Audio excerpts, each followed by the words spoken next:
क्रांतिकारी जय भीम नमो बुद्धाय। परमपूज्य डॉक्टर बाबासाहेब आंबेडकर स्मारक समिति दीक्षाभूमी नागपूर द्वारा संचालित Untkhana Nagpur Bodhisattva doctor Babasaheb Ambedkar Buddhist seminary तृतीय वर्धापन दिवस समारोह साजरा करण्यात आला। प्रमुख अतिथी परमपूज्य भंते आर्य नागार्जुन सुरेश ससाई होते। कार्यक्रमाचे अध्यक्ष व मार्गदर्शक मुख्य धम्म प्रशिक्षक बदन धम्मसारथी होते। तसेच प्रमुख पाहुणे म्हणून श्री राजीव गायकवाड, जीएसटी अधिकारी श्री ॲडव्होकेट राहुल तेलंग, श्री आशिष फुलझेले होते। या कार्यक्रमात मोठ्या संख्येने उपासक उपासिका उपस्थित होते। डॉक्टर बाबासाहेब आंबेडकर यांच्या दृष्टिकोनातून असलेला बुद्ध आणि त्यांचा धम्म याबद्दलची माहिती देण्यात आली। तसेच बाबासाहेबांनी बुद्धिस्ट सेमिनरी का असायला पाहिजे आणि त्यांचे कार्य काय असावे याबद्दलचे मार्गदर्शन लाभले। बुद्ध भिक्षूंनी बुद्ध आणि त्याचा धम्म यांचा प्रचार आणि प्रसार कसा करावा, त्यांचे नियम काय असावे आणि समाजाला त्याचे हितकारक परिणाम कसे मिळतील याबद्दलचे मार्गदर्शन लाभले। श्री ॲडव्होकेट राहुल तेलंग, श्री आशिष फुलझेले, श्री राजीव गायकवाड यांनी डॉक्टर बाबासाहेब आंबेडकर आणि तथागत बुद्ध यांच्या प्रतिमांना माल्यार्पण करण्यात आले। तसेच धम्म प्रशिक्षक बदक धम्मसारथी यांच्या हस्ते बाबासाहेब आंबेडकर आणि रमाई यांच्या पुतळ्याला पुष्पहार अर्पण करण्यात आले। तसेच दीप प्रज्वलन करून कार्यक्रमाची सुरुवात करण्यात आली। कार्यक्रमाचे संचालन राहुल बोधी वरोरा यांनी केले। भंते आनंद, भंते विवेक, भंते निब्बान, भंते बुद्धदीप यांनी अतिथींचा पुष्पगुच्छ देऊन स्वागत केले।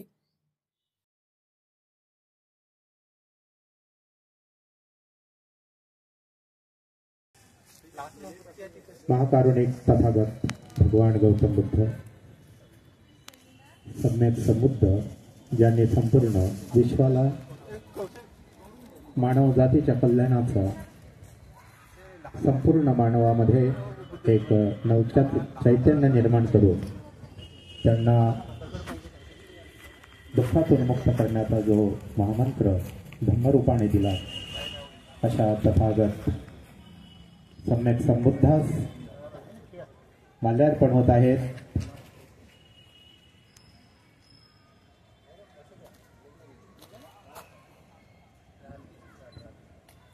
तथागत महाकारुणी भगवान गौतम बुद्धांची करुणा असो, करुणा असो, करुणा।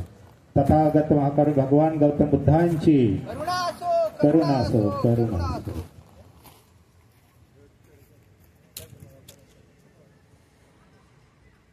त्याचप्रमाणे बोधिसत्व समतेचे प्रणेते, सिंबल ऑफ नॉलेज, विश्ववंदनीय परमपूज्य डॉक्टर बाबासाहेब आंबेडकर यांच्या तैलचित्रास सुद्धा माल्यार्पण होत आहे।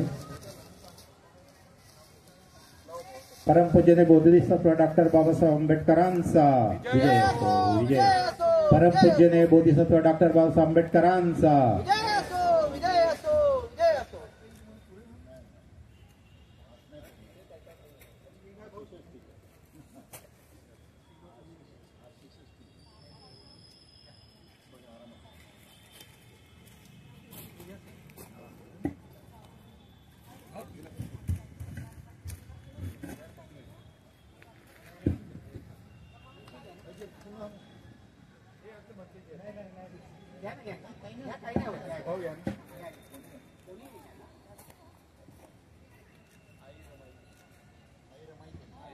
आई रमाईचा विजय असो, विजय असो। आई रमाईचा। मोमबत्ती अगरबत्ती प्रज्वलित करा। मुख्य पाहुण्यांना आग्रह आहे की आपण मोमबत्ती प्रज्वलित करावी।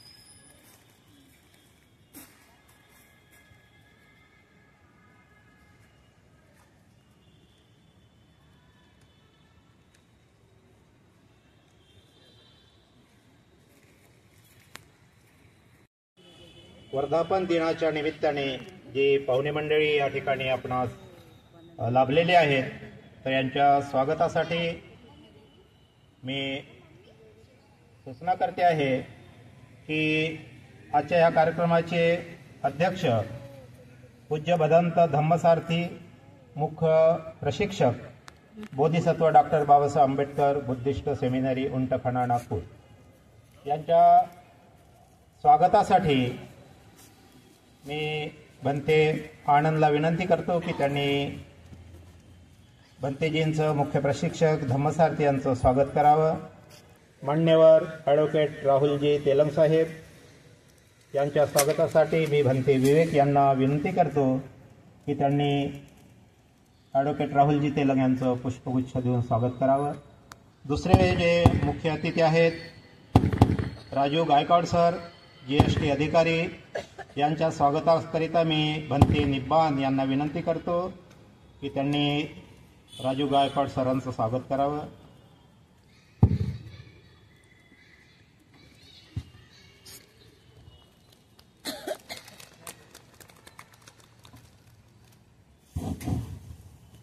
यानंतर पुन्हा आपले एक अतिथी जे नागपूर शहरामध्ये एक फार मोठा एक ऑर्गनायझेशन घेऊन जनकल्याणाचं काम करतात, ह्युमन राईट्स ऑर्गनायझेशनचे महासचिव आदरणीय आशिषदादा फुलझेले यांच्या स्वागतासाठी मी भंते बुद्धदीप यांना विनंती करतो की त्यांनी त्यांचं स्वागत करावं.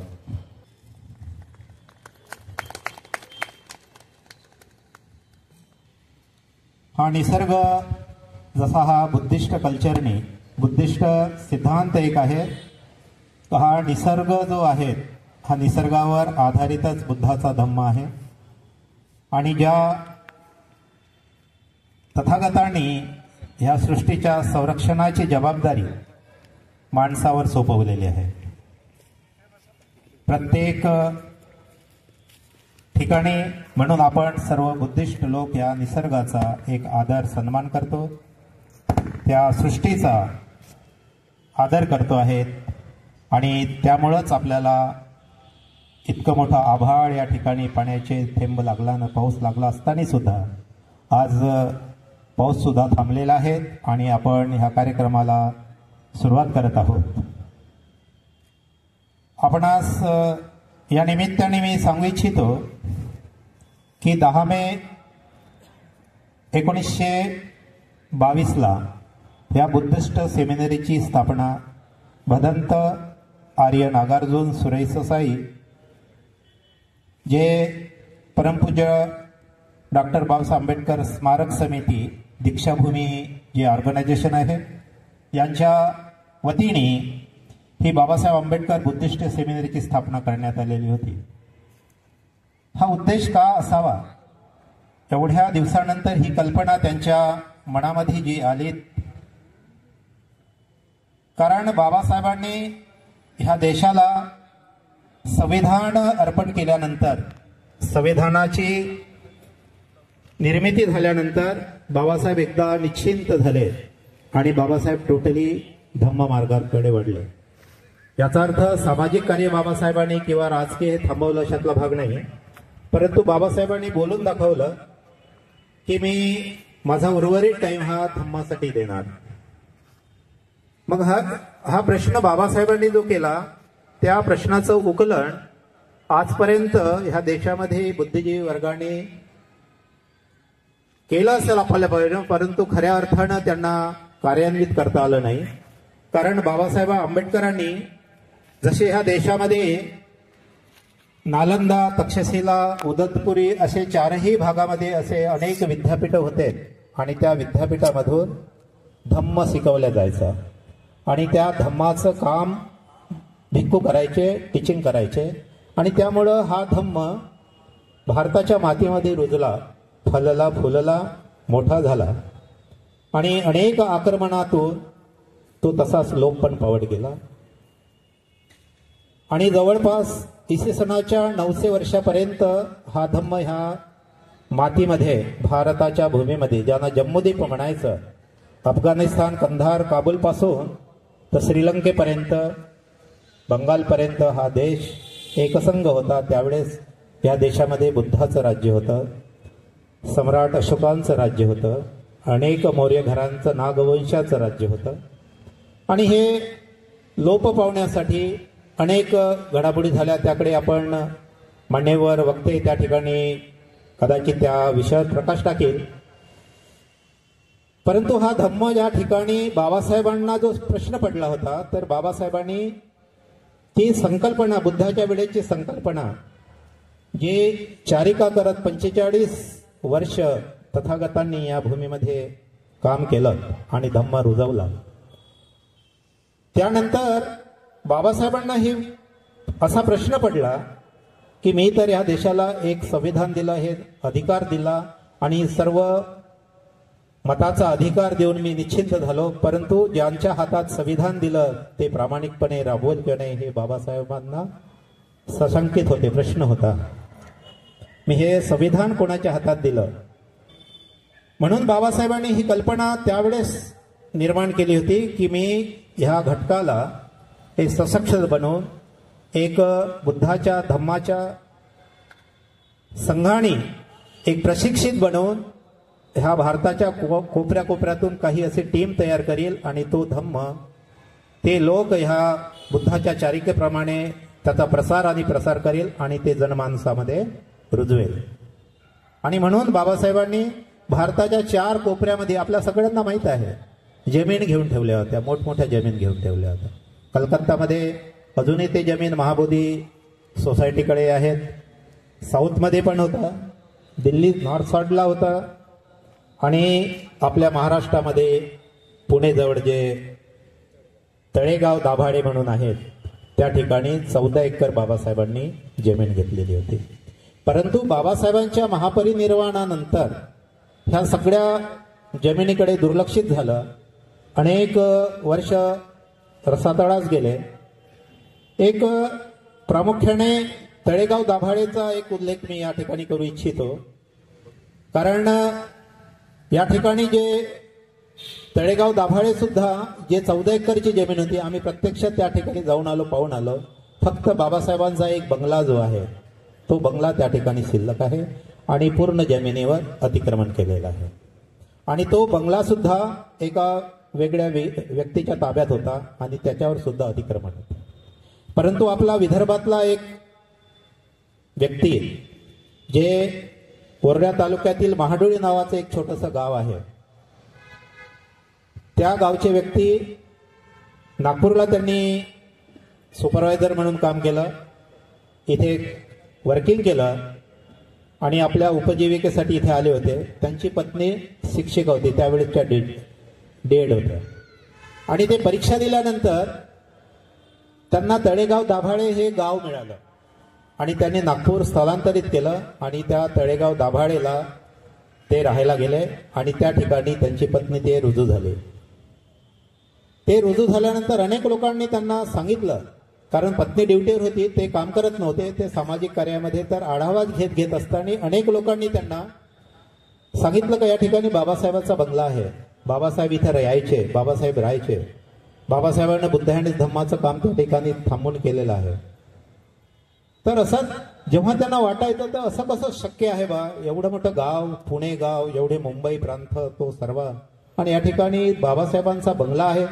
मग त्यांनी काय केलं, एकदम जिद्दी आणि चकाटीने पहिले त्या सगळ्या गोष्टीचं, जोपर्यंत ह्या सगळ्या गोष्टी त्या हाती येत नाही असा इतिहासामधल्या ज्या ऑफिशियली नोंदी आहेत, दस्तावेजामधल्या ज्या नोंदी आहेत, त्या सगळ्या 7/12 सगळ्या कलेक्ट केल्या मुंबईमध्ये आणि काही लोकांचा तिथला सपोर्ट घेतला.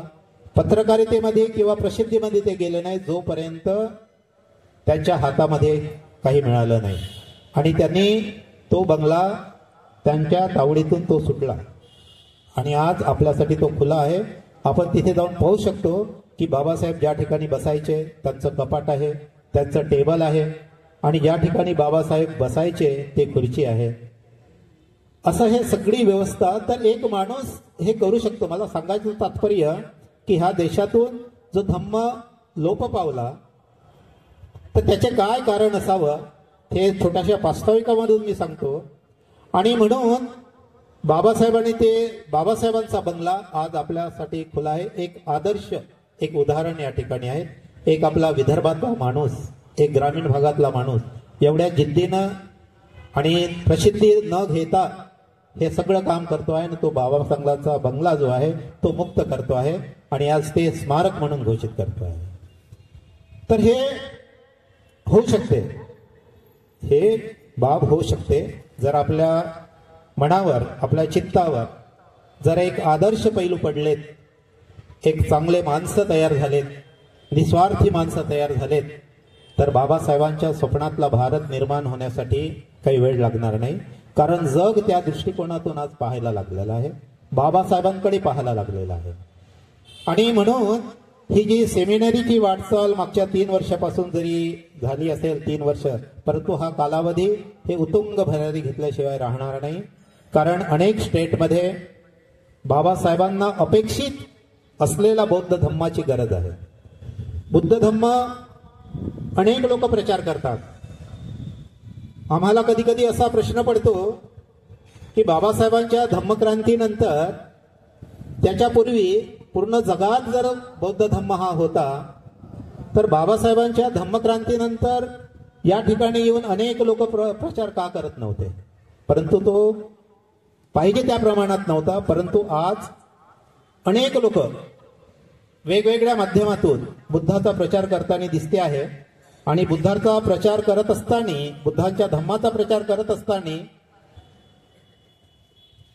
जो चमत्कारिक अलौकिक हा धम्म जो आहे, हा धम्म त्या ठिकाणी सांगण्याचा प्रयत्न करतायत. आम्ही सुद्धा आमच्या डोळ्यांनी जेव्हा पाहतो आणि ऐकतो तेव्हा असा प्रश्न पडते की इतके सिनियर भिक्खू ज्या प्रकारे बुद्धाच्या धम्माचा प्रसार, अलौकिक चमत्कारिक पुनर्जन्म हा त्यांचा मुख्य हेतू असतो सांगण्याचा, प्रवचनाचा, तर ह्या हेतूतून बाबासाहेबांना अपेक्षित धम्म हा खरोखरच आपण त्यांना सांगू शकू का? तर त्याचं उत्तर नाही. आणि असा मोटिवेट असणारा वर्ग भारतामध्ये खूप आहे. आपल्याला माहित आहे, नागपूरमध्ये सुद्धा हल्ली ह्या 2 महिन्यामध्ये 1-2 प्रकरण घडलेले आहेत. भारतामध्ये सुद्धा हा भाग फार मोठ्या प्रमाणात आहे. म्हणून ताविकामधून जो उद्दिष्ट होता सेमिनरीचा, बाबासाहेबांना जो अपेक्षित होता, हा सगळा मी आपणास सांगण्याचा प्रयत्न केलेला आहे. मी आपण मुख्य कार्यक्रमाकडे वळूया.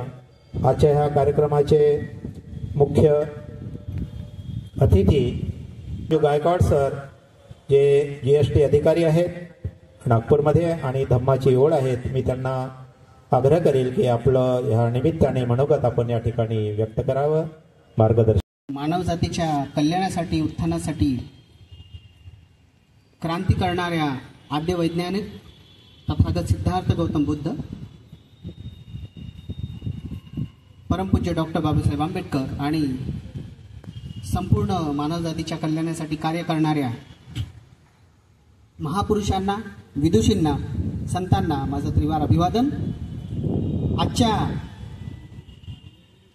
बुद्धिस्ट सेमिनरीच्या 3ऱ्या वर्धापन दिनानिमित्त आपण येथे सगळे जमलेलो आहोत. विचारमंचावर उपस्थित कार्यक्रमाचे अध्यक्ष आणि प्रमुख मार्गदर्शक भदंत धम्मसारथी यांना वंदन करतो. त्याचप्रमाणे आशिषदादा फुलझेले आणि आमचे सर यांना सुद्धा जय भीम करतो आणि आपणा सर्वांना सुद्धा सप्रेम जय भीम. खरं तर पूज्य भंतेजी जिथे असतात तिथे बसणं थोडंसं अवघडल्यासारखं होतंय आम्हाला. कारण जिथे आपण ज्यांचा आदर करतो आपण नेहमी खालीच असायला पाहिजे असं माझं प्रांजळ मत आहे. कारण ते फक्त आपले धर्मगुरू नाही तर आपले प्रमुख मार्गदर्शक सुद्धा असतात. आपल्या जीवनाचं कल्याण कशा पद्धतीने होईल त्यावर ते मार्गदर्शन करीत असतात. आणि अशा वेळी आपण त्यांच्यासोबत बसणे म्हणजे एक प्रकारे विरोधाभास निर्माण झाल्यासारखं मला वाटतं. त्यामुळे सर्वप्रथम तर त्यांची क्षमा मागतो. आणि सर्वप्रथम तर मी तुम्हाला सांगू इच्छितो की मी काही वक्ता नाही, थोडं सामाजिक क्षेत्रात काम करतोय आणि त्या अनुषंगाने भंतेजींनी मला इथे बोलण्याची संधी दिली, त्याबद्दल त्यांचे मनस्वी आभार.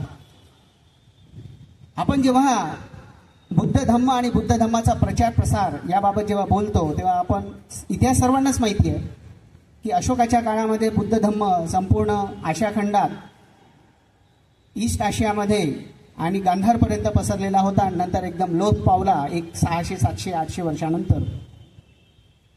आणि त्यानंतर बाबासाहेबांनी इथे 56ची जी धम्मक्रांती केली, त्यानंतर खऱ्या अर्थाने भारतात बौद्ध धम्माचं एक प्रकारे उत्थान झालेलं आपल्याला दिसतं. आणि ते प्रमाण आपल्याला महाराष्ट्रात मोठ्या प्रमाणात दिसतं. म्हणजे बाबासाहेबांनी धम्मक्रांती जी केली, आणि सुरुवातीलाच त्यांनी म्हटलं की माझे 3च गुरु आहेत, एक बुद्ध, कबीर आणि फुले. आपल्याला जेव्हा इथे लक्षात येतं की बाबासाहेबांनी जेव्हा म्हटलं, तर बाबासाहेबांनी दिलेला बुद्ध धम्म हा अंगीकारणंच अतिशय कठीण आहे. बाबासाहेबांना अपेक्षित असणारा बुद्ध धम्म अजूनही आपण पूर्णपणे अंगीकारलेला नाही असं मला वाटतं.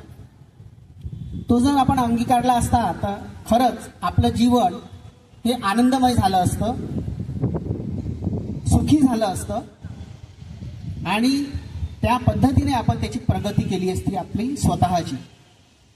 तिथे आपण कुठेतरी कमी पडलो, आणि आज जी प्रगती व्हायला पाहिजे तो रेशो तेवढ्या प्रमाणात वाढलेला नाही, अशी खंत आपल्याला करावी लागेल. आता बाबासाहेबांचा बुद्ध धम्म म्हणजे काय हे आधी आपल्याला समजायला हवं. कारण बुद्ध धम्म हा सर्वप्रथम तर वैज्ञानिक धम्म आहे, ज्याला आपण म्हणतो. म्हणजे जगात जे काही धर्म झालेले आहेत त्यापैकी एकमेव असा धम्म आहे जो वैज्ञानिक आहे. आणि वैज्ञानिकरित्या प्रत्येक गोष्टीची कसोटी पारखून निरखून तो धम्म आचरणात आणणं हे अतिशय कठीण आहे. आणि म्हणून आज असं म्हणावं असं वाटते की तो धम्म आपण आपल्या आचरणात आणला पाहिजे. बाबासाहेबांनी तो धम्म आपल्याला आचरणात आणण्यासाठी संविधानाच्या माध्यमातून आपल्याला तो पाळण्याची आपल्याला अजून एक संधी दिलेली आहे असं मला वाटतं. कारण जेव्हा तुम्ही संविधानाचा अभ्यास कराल तर तिथे तुम्हाला त्रिशरण पंचशील दिसेल, तिथे तुम्हाला आर्य अष्टांगिक मार्ग तुमच्या मार्गदर्शक तत्वांमध्ये दिसेल, तुमच्या कर्तव्यांमध्ये दिसेल, तुमच्या मूलभूत हक्कांमध्ये दिसेल, जे आपण विसरून चाललेलो आहोत. आपल्याला आपले अधिकारच माहीत नाही, आपल्याला आपले कर्तव्य बरोबर माहिती नाही, आणि त्यामुळे आपली जीवनाची जी प्रगती व्हायला पाहिजे तिथे आपण कुठेतरी कमी पडतोय. तर ही प्रगती जर आपल्याला वाढवायची असेल तर बुद्ध धम्माचं पालन जर करायचं असेल तर संविधानाच्या माध्यमातून ते तुम्ही अंगीकारलं पाहिजे. आणि प्रश्न विचारले पाहिजे शासनाला, तुमच्या नेत्यांना, स्वतःला.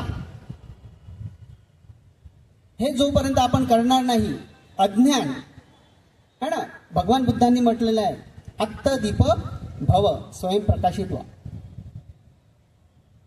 ते जोपर्यंत आपण करणार नाही म्हणजे आपण या बेसिक गोष्टीच विसरत चाललेलो आहोत.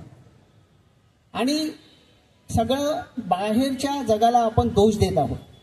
ते न करता जर आपण बुद्धाचा खरा धम्म जर आपल्याला अनुसरायचा असेल तर या छोट्या छोट्या गोष्टींमध्ये बदल करणं अतिशय आवश्यक आहे. सम्यक आजीविका, मध्यम मार्ग, कारुण्य आणि मंगलमैत्री एवढं जरी आपण केलं तरी आपलं कुटुंब, आपला परिसर आणि आपला समाज हा प्रगती केल्याशिवाय राहणार नाही असं मला वाटते. आणि हे जर आपण आपल्या आचरणात आणू तर नक्कीच आपण प्रगती करू. आणि ही प्रगती जशी जशी होईल तशी तशी समाजाची प्रगती होईल, आपल्या कुटुंबाची प्रगती होईल, आनंदमय जीवन आपण जगू आणि एक प्रकारे एक नवीन भारत बुद्धाचा आपण तयार करू असं मला वाटतं. या क्षणी भंतेजींनी मला इथे बोलण्याची संधी दिली त्याबद्दल मी त्यांचे आभार मानतो. आणि इथे